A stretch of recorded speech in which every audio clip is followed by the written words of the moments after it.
Welcome back to the Aussie Prepper channel and welcome back to another video. Today we're going to be talking about CCTV cameras. Are they worth the expense and effort, or are they a complete waste of time? In today's video we will be looking at both sides of the coin, and hopefully this video will help you decide whether CCTV cameras are worth it for you, or should you stay away from these cameras and just get a dog instead.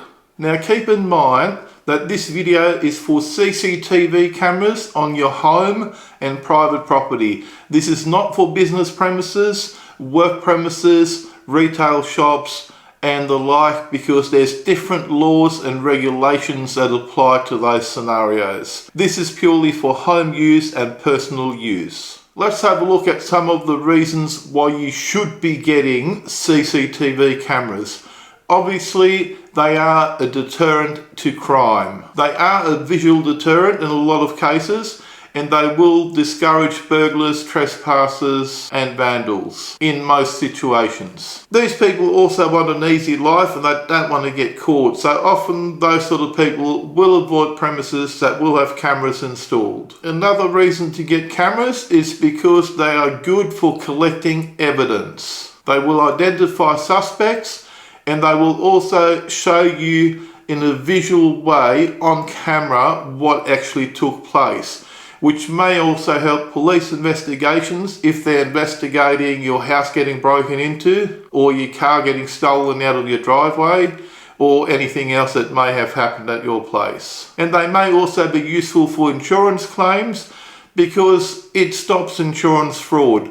You can show the insurance company what actually happened on video. Another great advantage that I really like personally is that you can monitor your property remotely. I have cameras around my property, and if I'm going away, I can monitor my cameras, my home and my property from anywhere in the world where I've got phone service. And in some cases, insurance company may even lower your premiums if you've got good quality CCTV cameras installed that comply with their requirements. Now also make sure, if you are going to install CCTV cameras, that they are good quality. I actually installed CCTV cameras at my house that I ended up tearing out and getting rid of because the quality just was not there. I went a little bit cheaper and I ended up with something that did not fit my requirements.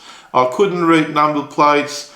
It was very hard to clearly see what was happening at night time, and I just thought these cameras are a waste of time. I ended up ripping the whole lot out and getting rid of them, and getting some high quality 4K cameras with night vision. And it is the best thing that I've ever done. Don't cheap out. If you don't have the money, maybe save a little bit longer and get better cameras, or maybe get less cameras.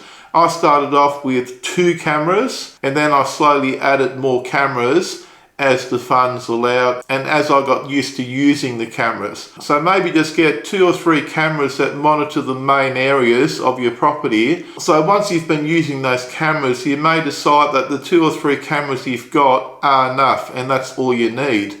Or you may decide that you want 1 more camera covering this particular part of your home or property, and then you can just go out and add 1 more camera. Unless you really know what you're doing, don't start off buying 6 cameras. Just get 2 really good ones to start off and then build your system from there. That's my recommendation. It obviously all depends on what sort of budget you've got and how much money you want to spend. So that covers most of your positive points of having CCTV cameras at your home. So now let's have a look at some of the negative points. There's potential privacy issues with cameras, and in some cases neighbours may take offence with you putting up cameras, especially if the cameras also monitor their backyard or their front yard or their property. I've heard of cases where neighbours complain that this guy's filming my kids because he's got a camera pointing in the general vicinity of their home or their backyard. So just be careful of where you're placing your cameras and where you're pointing your cameras, because you may be upsetting your neighbours with those cameras. And it might be worthwhile, depending on how well you get on with your neighbours, to speak with your neighbours about the cameras, or even show your neighbours what you can see on those cameras, i.e. what area it covers. Because sometimes it might seem to someone that the camera is pointing at them, but it's nowhere near them. It's not even pointing at them, or it's not even filming their swimming pool or their backyard. It's always smart to stay in contact with your neighbours and work as a team rather than fight against each other. Now here's an obvious one. Cameras might give you a false sense of security,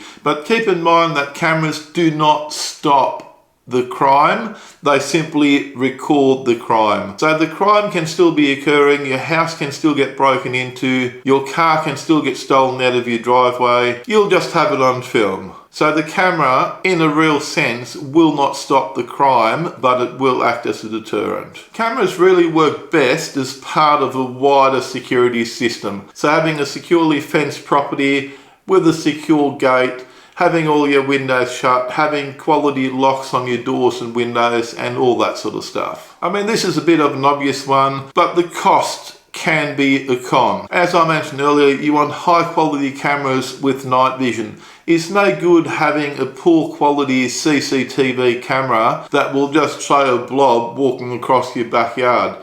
You want to be able to see facial features, you want to be able to read number plates during the day and at night. So you need a quality camera, and those cost money. So the expense might be a con. Tampering is another con, but that can be overcome with the placement of the cameras. So if you have your cameras mounted within easy reach, where someone can just grab the camera, rip it off the wall, or spray paint the lens, or do something to it, then that is obviously a con. All my cameras are mounted high up, out of reach. You actually need a ladder to get to them. So that's something to keep in mind. It's not really a con, it's more something that you need to consider when placing your cameras. And the last one that I've already touched on a little bit earlier with the privacy issue is legal disputes. I've seen people go to court over CCTV cameras with neighbours complaining and all that sort of stuff. So again, just make sure that you do the right thing with those cameras, and possibly keep your neighbours informed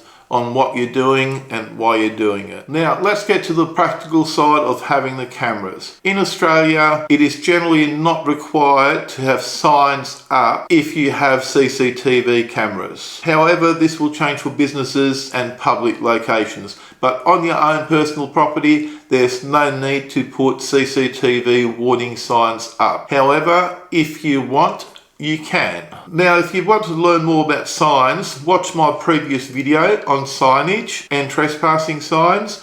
But specifically in relation to CCTV cameras, some signage on the boundary fence of your property may be an extra deterrent for people planning to do the wrong thing. And having some signs up also shows transparency to your neighbours, so it makes it less likely to feel like you are spying on people if you've got a sign up saying that there's cameras recording. So it just gives those people a heads up and prevents accusations of secret spying. Now, the obvious disadvantage to having CCTV warning signs on your property is that it will give people planning to do the wrong thing a heads up. So those people may still do the wrong thing, but now, because they know there's cameras there, they will take extra precautions, such as maybe wearing a face mask, balaclavas, covering their heads, changing their clothing, covering the number plates on their car, to avoid being identified on camera. And generally, if you put up excessive signage, it does make your home look harsh and unwelcoming to neighbours and other people living in the street. And again, signs are just a visual deterrent. They don't actually do anything in the case of CCTV cameras. The signs will not stop the crime. They might just be a slight deterrent to some people, but they may just attract the attention of other people, and they may give those people a heads up to take extra precautions so as not to get identified